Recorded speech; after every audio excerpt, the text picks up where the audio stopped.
Op dieselfde dag was 2 van hulle op pad na 'n dorpie met die naam Emmaus, 12 kilometer van Jerusalem af. Hulle was in gesprek met mekaar oor al hierdie dinge wat gebeur het.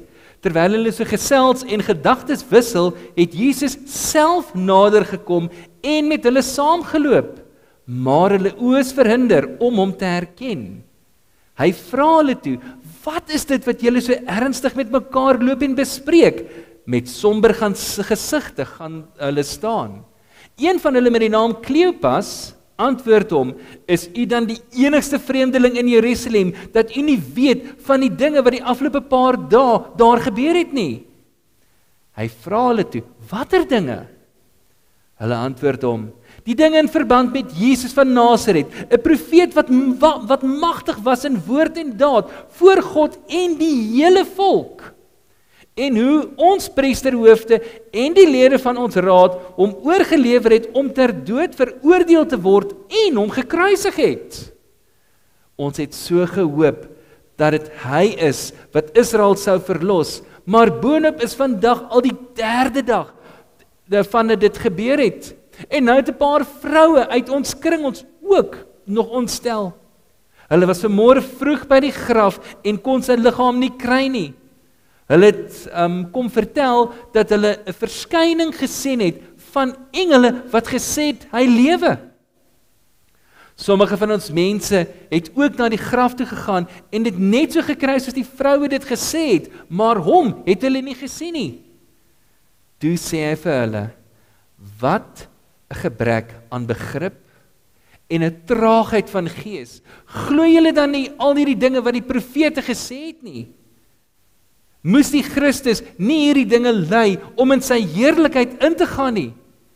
Daarna het hy by Moses en al die profete begin en al die skrifuitsprake wat op hom 'n betrekking het, vir hulle uitgelê. Toe hulle by die dorpie aankom waarin hulle op pad was, het hy gemaak of hy verder wou gaan.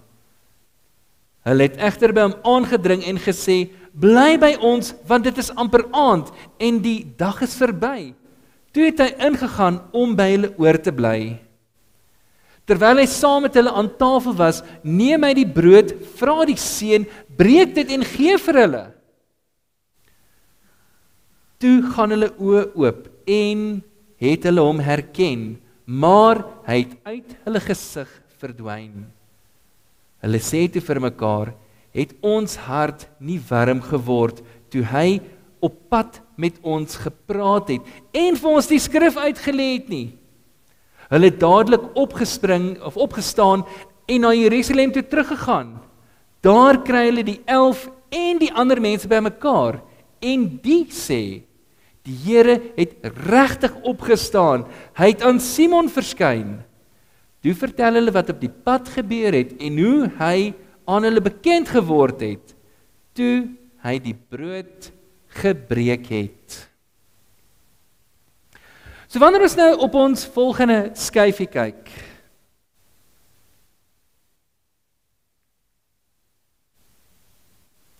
daar is ons, skies ek ver enetjie terug gaan daar so. Dan sê baie dankie een. 2 persone is op reis van Jerusalem af. Dit is die Sondag wat Jesus uit die doodheid opgestaan het en weer begin leef het, waar die graf leeg gevind is. Nou kom ons trek net gevinnig van die gebeure wat tot daardie dag gebeur het.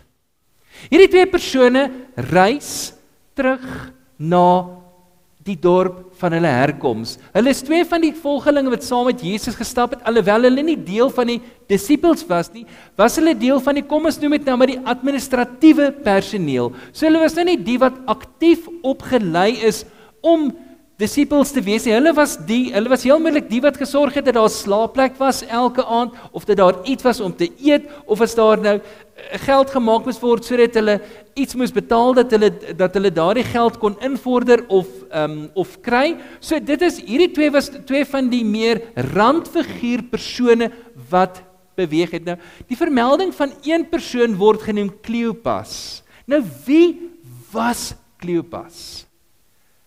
In Johannes word daar verwys na Kleopas, die broer van Maria, Jesus se ma. En dis vermoedelik Kleopas wat op pad terug is na Emmaus toe. Die reisiger wat saam met hom gereis is, se naam wat nie genoem word nie, was heel moontlik sy vrou. Nou ons moet onthou dat hierdie gedeelte geskryf is in 'n konteks van dis net mans se name wat genoem is. Dis met groot uitsondering dat vroue se name genoem was in die konteks waar die Bybel geskryf is. So dis heel moontlik Jesus se oom en tannie wat deel was van die Jesus beweging, as ek dit nou so kan sê, wat op pad terug was na Emmaus toe. Nou net so 'n vinnige kantlyn aantekening. Daar's baie van die tekskritici en baie van die geoloë wat sê die eintlike dorp Emmaus is nie 12 kilometer van Jerusalem af soos wat die Bybel sê nie. Die ware Emmaus is eintlik so om en by 120 kilometer van Jerusalem af. Nou hiermee wil mens nie die gesag van die Bybel wegvat nie, mens wil ook nie dit wat daar staan bevraagteken nie, maar mens moet bietjie kyk na die letterkunde van hierdie en die woordspeling wat mense gebruik het om 'n boodskap deur te bring. Die dorpnaam Emmaus is afgelei van Emenao, 'n Griekse woord wat beteken ek keer terug na hoe dinge was. Ek wil die wiel weer terugdraai soos wat dit was, sodat ek weer van voor af kan begin. So Kleopas en sy onbekende reisiger, heel moontlik sy vrou, hulle het hierdie hele Jesus beweging soos regtig in Engels het 'n pragtige woord, hy followed it religiously. Hulle het dit gevolg met alles wat in hulle was. Hulle het vasgehou aan hierdie beloftes, aan hierdie idee van Jesus wat hulle gehad het, selfs soos die samelewing gehad het. En hulle was net so ontnigter toe Jesus gekruisig is en dan ook later uit die doodheid, die oggend uit die doodheid opgestaan. En natuurlik vroue wat nie gesien was as getuies of as ware getuies nie, het natuurlik ook gesien dat Jesus uit die doodheid opgestaan het. So dit het hulle storie selfs nog meer moeilik gemaak om te glo. So hulle gaan nou terug na hoe dinge was, want hulle wêreld het in duie gestort.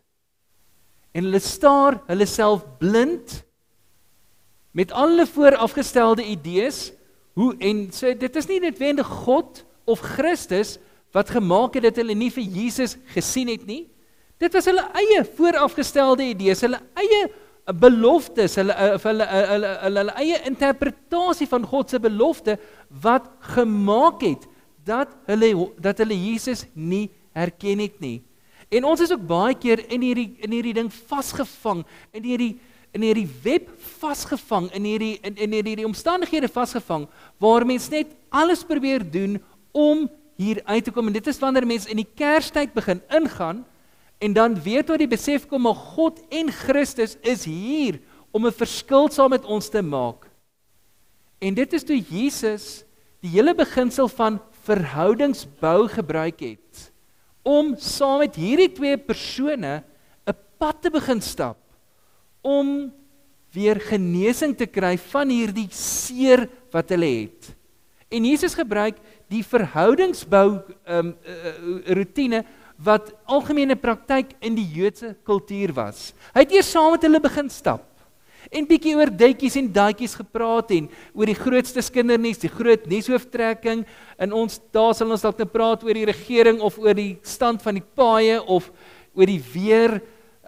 Maar op daai stadium was hulle groot nuus waaroor almal gepraat het, Jesus Christus wat gekruisig is, Jesus Christus wat uit die doodheid opgestaan het en niemand weet waar is hy nie.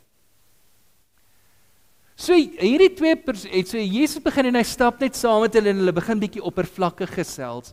Soos wat die gesprek natuurlik vorder, begin Jesus bietjie dieper sny en dieper indelf. Hy begin in hulle hartsnare roer en hy begin, as ek nou so kan sê, krap waar dit nie juk nie, as ek dit nou in Afrikaanse term moet omsê of moet omsit. So Jesus stap saam met hulle.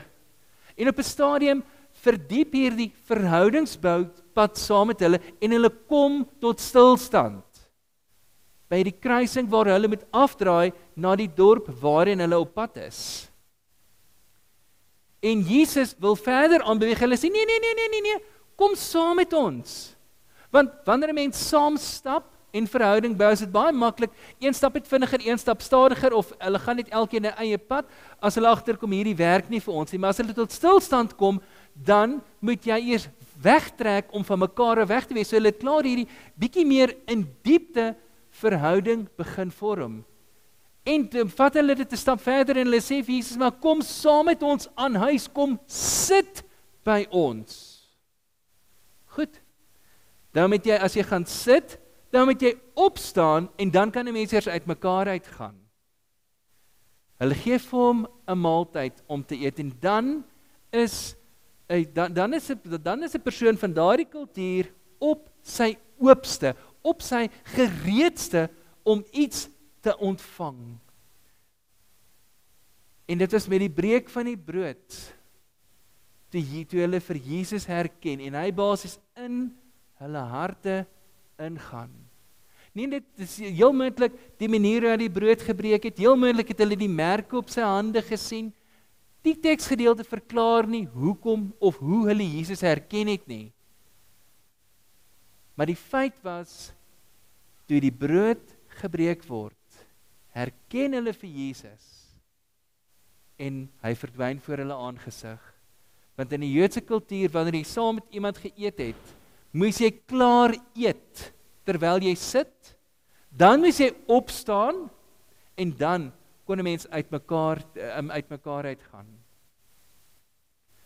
So hierdie twee persone ontnigter van die waarheid wat gebeur het, stap hardloop toe terug na Jerusalem toe en hulle word gevoed en gevul deur hierdie vrede van Jesus Christus wat opgestaan het en lewe. En hulle dieselfde getuienis as die persone wat agtergebly het in die vertrek waar hulle was. Nou, dit staan ook bekend as woestyntyd waarin hierdie persone was. Hulle het hulle self begin afsonder van dit wat bekend was om weer 'n nuwe begin te gaan. En wanneer ons baie keer in hierdie woestyntyd ingaan en almal van ons in ons lewens moes al daardeur gegaan het, beleef net 'n tyd van gee my net 'n paar minute, gee my net 'n paar dae, gee my net 'n week of so dat ek myself kan uitsorteer en myself kan regkry, sodat ek kan begin fokus op op dit wat belangrik is, my verhouding met myself, my verhouding met God en dan my verhouding met my naaste, beginnende by my gesin, my vriendekring, my familie, die breër samelewing. Dis dan wanneer die tyd reg is en wanneer die mens gereed voel, dit weer begin uitkring om dinge reg te maak. Nou wanneer die mens kyk na die wet, wat in Eksodus 21 opgeteken is, staan daar, dan as mens kyk na die 10 gebooie, dan gaan dit oor 'n verhouding wat in stand gehou moet word. Dis meer as reëls en regulasies wat ons moet navolg. Dis 'n maatstaf wat ons kan gebruik. Hoe is my verhouding met God? Hoe is my verhouding met my naaste? Hoe is my verhouding met myself? En dis die 3 pilare waarop ons as gelowiges ons verhoudings moet bou en dit altyd in stand moet hou en altyd moet meet om te bepaal hoe gesond of hoe helder of hoe troebel dit is. Hier is 'n paar voorbeelde van Bybelse figure wat in 'n Emmaus-tyd of in 'n woestyntyd was. Maria Magdalena en by die graf van Lazarus. Die Emmausgangers na wie ons gekyk het, Petrus wat gaan visvang het. Hulle almal is in dieselfde situasie waar hulle voel hulle kan nie uitkom nie. En soos ons gesê, dit is juis waar ons fokus op ons verhoudinge. Die groot belangrike ding waarvoor mens moet versigtig wees, is dat mens moet waak teen sogenaamde drogbeelde. Engels het so 'n mooi woord, mirages. Hoeveel keer het ons al op TV gesien, veral die strokiesprent is baie lief daarvoor, hierdie persoon kruip in hierdie woestyn en hy sien in die verte, dit lyk soos hierdie groot oase met palmbome en alles wat so mooi is daar, en as hy daar aangestorm kom en hy duik in, dan sien hy net stof en sand trek. Soos wat hy deur drogbeelde gevorm word. Maar 'n woestyntyd het sy voordele. Want dit is juis wanneer mense in hierdie afsonderingtyd ingaan, wat 'n mens begin fokus op baie dinge, op wie is ek en waarin is ek op pad? Hoe lyk my verhoudings? Waar moet ek gaan werk om beterskap te kry, sodat ek genees aan die ander kant kan uitgaan? Maar hoekom is dit belangrik om op hierdie keerpunt te kom? Hoekom moes Jesus vir Maria Magdalena en haar suster na Lazarus se graf toe vat? Hoekom moes die Emmausgangers teruggegaan het na Emmaus toe? Hoekom het Petrus weer gaan visvang? Want Jesus moes hulle gaan ontmoet by die plek waar hulle drome, hulle hoop en hulle toekomsverwagting begrawe was. As 'n mens nie daai punt bereik van waar die beginpunt is om uit te kom nie, is dit 'n bitter moeilike, indien moontlike pad om uit hierdie situasie te kom. En Kerstyd herinner ons weer daaraan, Christus het mens geword. Christus het ons kom wys wat die weg, die waarheid en die lewe is, en wat dit behels en die voordele daarin om in 'n verhouding met hom te wees. Dis daarom wat dit so belangrik is om altyd gefokus te wees op ons verhoudings.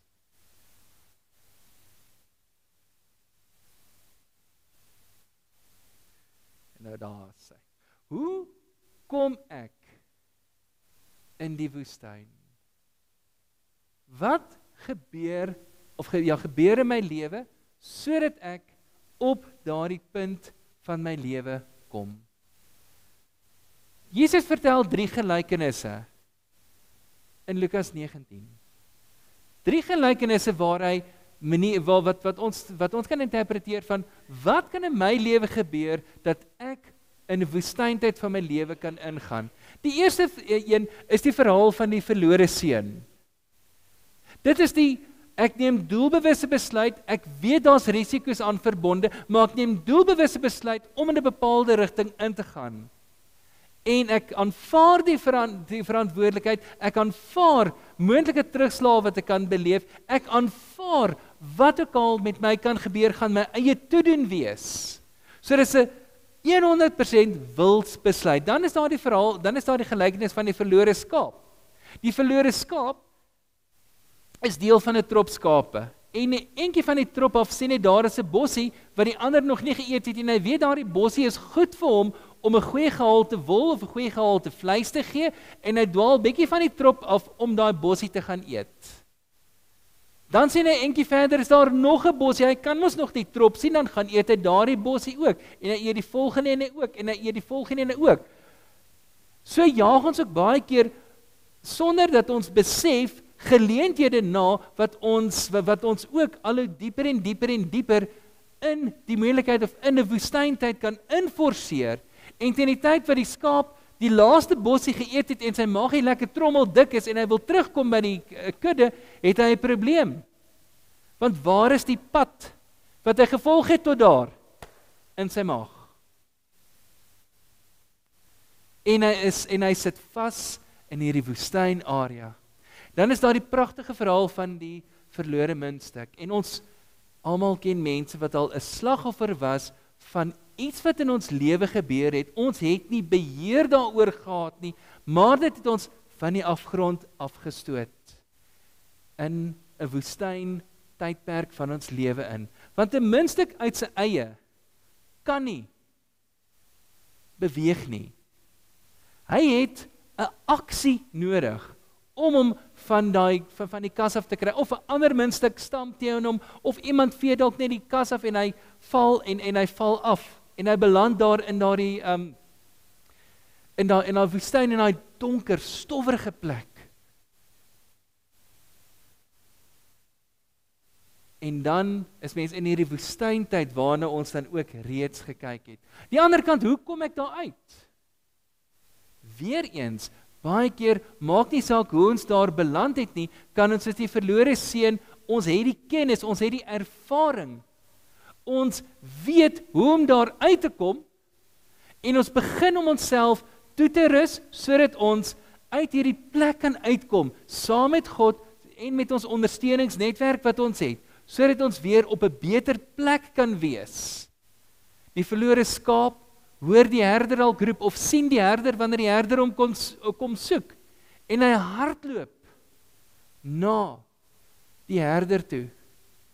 Of hy bler van waar hy is, en die herder gaan tel hom op, en neem hom terug. Maar baie keer is mens so vasgevang in hierdie omstandighede waarin ons is so vasgedraai, ons kan nie self daar uitkom nie, ons kan nie self op 'n manier onsself daar uitkry nie. Dit is dan, wanneer ons in hierdie donker gat is, wanneer God se lig op ons skyn, al wat ons kan doen is om dit terug te weerkaats, gesien te word, en dan gehelp te word, om weer daarby uit te kom. Dit is hoekom verhoudings so belangrik is. Verhoudings met God, verhouding met myself, verhouding met my naaste om my. Want dit is hierdie verhoudings, hierdie netwerk wat 'n mens opbou, wat 'n mens kan omhels terwyl dit goed gaan, maar ook hulp van kan kry, ondersteuning van kan kry, wanneer dit minder goed gaan. En dis daarom wat ons altyd ons verhoudings moet omhels. Maar waar vind ek vir God? Waar vind ek vir Christus? Sodat ek kan begin met my verhouding met hom, uit my verhouding met hom, my verhouding met myself, en uit my verhouding met hom en myself, my verhouding met my naaste. Waar sien ek hom raak? Elkeen van ons ervaar die Here op 'n ander manier. Baie van ons gaan sien hom in die natuur, ander vind hom in 'n boek, ander vind die Here in Bybelstudie, 'n TV-program, 'n fliek, musiek waarna mens luister. Elkeen van ons gaan vind die Here op 'n ander wyse, want ons is uniek van mekaar. Ons is individue. En is daarom wat die Here elkeen van ons op 'n individuele vlak wil benader en saam met ons 'n pad wil stap. Maar kom ons kyk na 'n plek waar ons die Here kan vind wat bietjie anders is. Want die Here is baie keer ook op die plekke waar ons dit die minste verwag. Nou wanneer ons nou op die bord kyk, wat is die eerste ding wanneer 'n mens nou na dit kyk wat daar geskryf staan? Jy het reg gelees, dit is sjokoladename.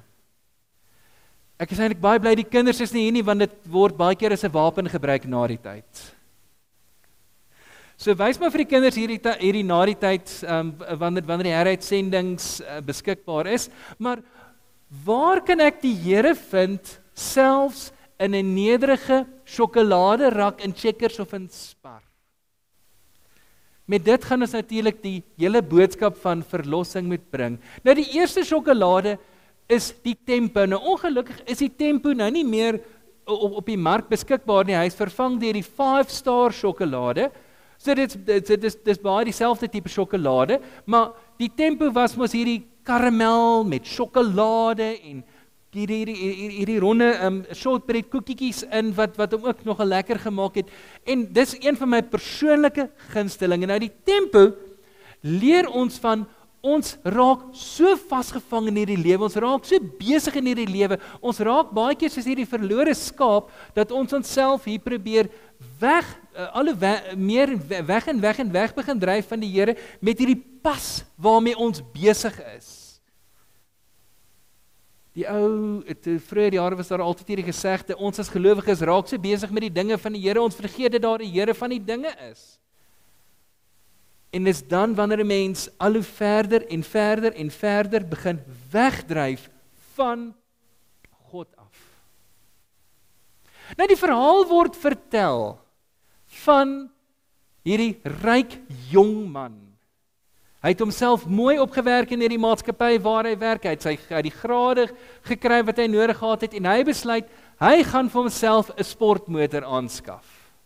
Wat vinnig kan ry, vinnig kan versnel, een van hierdie wat hele paar nulle agter die agter die beginsyfers van die prysetiket het. En hy kry die motor sê in die week en die eerste naweek besluit hy gaan nou hierdie bergpas aanpak, net soos wat hulle op die flieks doen en kyk hoe hierdie motor om die draaie kan gaan. Is dit regtig so goed soos wat die adverteerders en die resensente van hierdie voertuig sê? Maar hy het een klein probleempie. Hy eindig op agter 'n vragmotor met 'n toebak. Nie 'n baie groot vragmotor nie, maar 'n gewone ou afleweringe vragmotortjie. En hierdie ou vragmotor sukkel hierdie bergpas uit en hierdie ou sit met hierdie kragtige voertuig wat so wonderlik is, maar hy kan nie verby hierdie vragmotor kom wat voor hom is nie. Die verkeer van vooraf is te veel en die draai op daardie pas is net van so 'n aard, hy kan nie sien wat van vooraf kom en hy wil ook nou nie sy nuwe kar, waarvoor hy nou net soveel betaal het, opmors nie en ook nie iemand anders se lewe en sy eie lewe in gevaar stel nie. Maar soos wat hy agter hierdie vragmotor aansukkel met hierdie pas uit, kom die vragmotor partykeer vir altyd in die styltes tot stilstand. Dan klim die drywer uit, hy vat 'n stok en hy slat teen die bak van die vragmotor en hy klim in en dan ry hy weer verder. En die ou vind dit verskriklik snaaks. Hoekom klim die drywer die hele tyd uit, klap die bak en dan klim hy weer in en hy ry verder? Jesus en na die 7de, 8ste keer kon hy sy lag nie meer inhou nie. En hy begin dink dat daai drywer dalk soos sy McDonald's maaltyd so 'n paar chippies kort van 'n Happy Meal af is.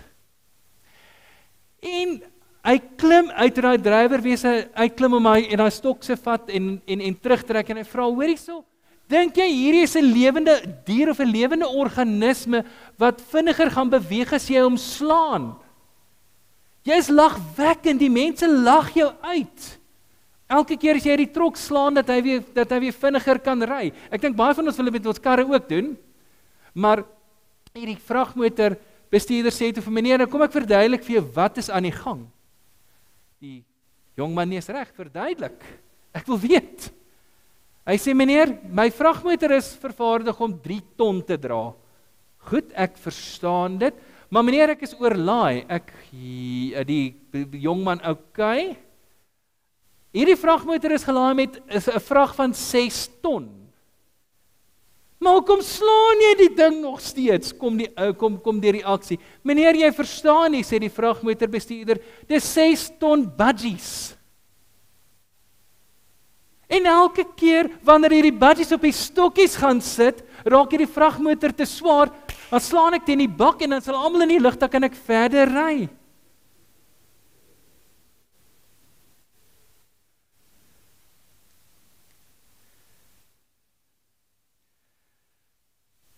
Mens raak baie keer so vasgevang in 'n mens se situasie, in 'n mens se omstandighede, dat 'n mens baie keer snaakse goed doen, wat vir die mense om ons lagwekkend is, ons 'n hofnar maak, 'n bespotting maak.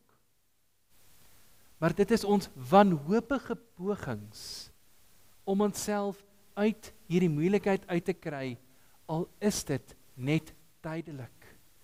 En dit is wat die tempo vir ons leer, dat ons tempo en ons verhoudings so moet aanpas, en so gebalanseerd as moontlik moet probeer leef, dat dit nie nodig is om die trokbak te slaan, en van ons 'n hofnar of 'n bespotting te maak nie. Want dit kan gebeur dat ons 'n sogenaamde tapdek lewe begin lei. Nou die tapdek is mos die bruin sjokolade aan die onderkant en die die wit sjokolade aan die bokant. Sodat ons letterlik hierdie skynheilige lewe van bo-blink onder stink begin leef. Ons leef die front waar die wêreld ons kan sien, alles gaan so mooi, alles gaan so wonderlik, alles gaan so goed, maar teen die tyd wat my huis se deur agter my toe gaan, is ek die grootste tiran. Wanneer ek by my geliefdes is of by my eie is ek nie die persoon wat mense ken nie, en dit is juis wat die Here nie wil hê nie.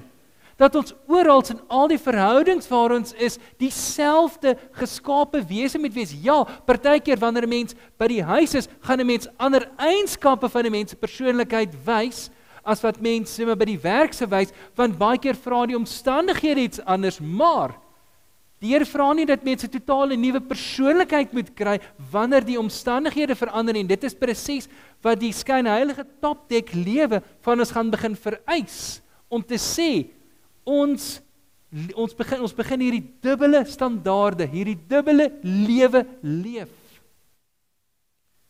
Dat ons onsself later nie meer ken nie. Die inside story wat ongelukkig ook nie meer bestaan nie, baie dieselfde as die tapdek is, daai sjokolade vertel weer vir ons, die Here ken ons inner verhaal, maar ongelukkig ken die duiwel ook ons inner verhaal, en daar is hierdie stryd tussen die twee, tussen die goeie en die slegte, om ons of na die een kant of na die ander kant toe te stuur, en dit hang van ons af na watter kant toe ons gaan. Met die verhoudinge waarin ons is, en keuses wat ons baie keer maak daardeur. Dan kom die teenpool, die duiwel aan die een kant, al wat hy wil doen, hy wil ons kraak soos 'n crunchy. Hy wil ons as 'n trofeeboek aan sy vuurherd plaas.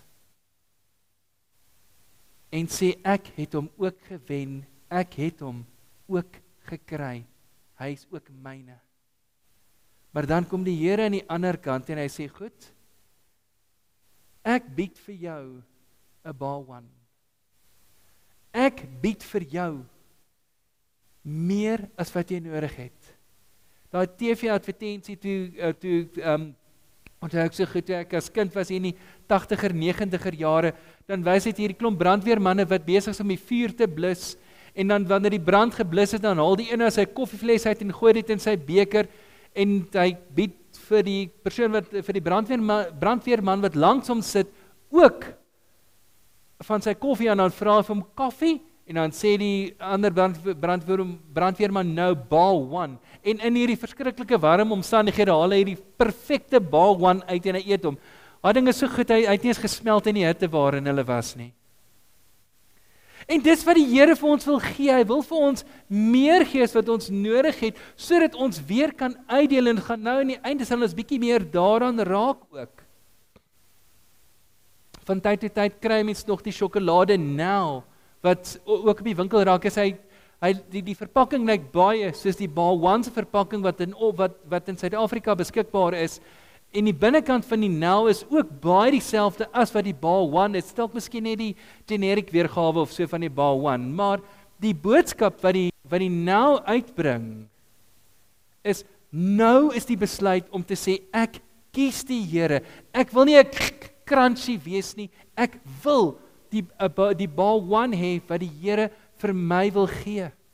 Ek wil sy vrede ervaar, ek wil sy lewe, ek wil die lewe wat hy gee ervaar. Sjokolade wat ek nou nie ingeplaas het nie, wat ek nou na die tyd aan vinnig gedink het, Daar's mos hierdie TV-advertensie van hierdie 3 of 4 mans en hierdie een vrou wat in hierdie vertrek is en die mans maak gereed om sport te kyk en hulle kry hulle self gereed om sport te kyk en dit is 'n gelag en 'n gespeel en maak bier oop en hulle gesels soos wat net 'n klomp mense kan. En dan haal die vrou op 'n stadium 'n arrow uit en sy maak die arrow so oop. En dan is daar hierdie doodse stilte. Die man staan en hulle staar. Sy eet haar sjokolade, sy eet hom klaar en toe sy die papiertjie weggooi. Toe gaan die feesvieringe en die voorbereiding vir die wedstryd weer voort. En dan kom die slagspreuk, dit kom daarop neer, moenie 'n vrou onderbreek in haar ere oomblik nie. Goed, en die klank is terug. Goed, reg. So, die Here wil vir ons hierdie vrede gee, soos wat hierdie dame in hierdie advertensie het, om te sê, maar ons, dat hy saam met ons wil fokus sonder onderbrekings, om te werk aan hierdie verhoudings. My verhouding met hom, my verhouding met my naaste, my verhouding met myself. En die pad wat die Here saam met ons stap, is 'n chompad. Dis nie soos die Sequoia advertensie waar die pa die kleintjies is 'n chomp op eet nie. Maar chomp is basies 'n akroniem of 'n afkorting wat staan vir een van die pragtigste boodskappe en ek dink Fanny kon dit dalk miskien al gehoor het. Want chomp in kort beteken Christus help vir wie? Vir ons en waarmee help hy ons? Met probleme. En dit is die pad wat God saam met ons wil stap. 'n Pad van genesing, 'n pad van verhoudings, 'n pad van herstel. En dit is wat die Here in elkeen van ons sy lewens wil inbring. Hierdie wete dat ons veilig is by hom. Dat hy altyd getrou aan ons is. Psalm 121. Ek kyk op na die berge, ek kyk op na hierdie probleem waarmee ek besig is. Waarvandaan gaan daar vir my hulp kom? My hulp is van die Here wat hemel en aarde geskape het. Dis dan wanneer die Here ons deel maak van 'n boks Smarties. Smarties het verskillende kleure, maar tog maak jy die verskillende kleure wat bymekaar is, een pakkie. Elkeen van ons het 'n bydrae wat ons kan maak. Maak nie saak wie ons is en wat ons kan doen nie. Die Here het elkeen van ons nodig om deel te wees van hierdie legkaart, van sy liggaam, van hierdie beeld wat hy wil skep. Sodat ons, wanneer ons deeltjie uitleef, en die persone wat langs ons hulle deeltjies uitleef, deel uitmaak van die verskil wat God wil maak. En ons kan dit alleenlik doen in ons verhoudings met hom, onsself en ons naaste. Dis dan wanneer ons gawes kan ontdek en dit kan uitleef waar dit ook al nodig is.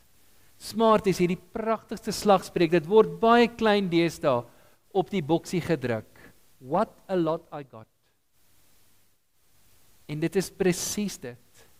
Hoeveel meer het ek nodig as ek die Here in my lewe het, in 'n verhouding met hom is, en my verhouding met hom deurtrek, en my verhouding met myself, en my verhouding met my naaste.